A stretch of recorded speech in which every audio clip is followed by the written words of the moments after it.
So today I'm going to slice one of the last remaining peaches that I grew in my backyard in 2022.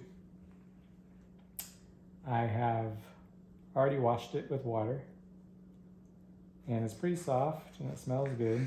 Looks like a nice juicy peach. With store-bought peaches, I usually just eat them, but I'm a little nervous about their bugs being in it only because I grew it in the backyard. Nice and juicy.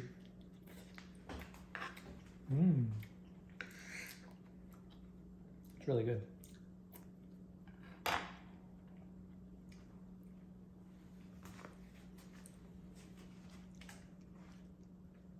Juicy.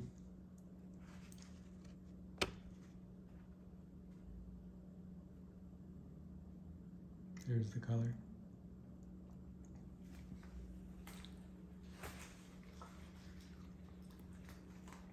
Guess I have 2 left. We had about 20 of them that we ate. This one fell on the ground, so I'm not sure I want to eat it. And then we found about 6 that have been half eaten by squirrels. So that's a summary of the 22 harvest. Very good.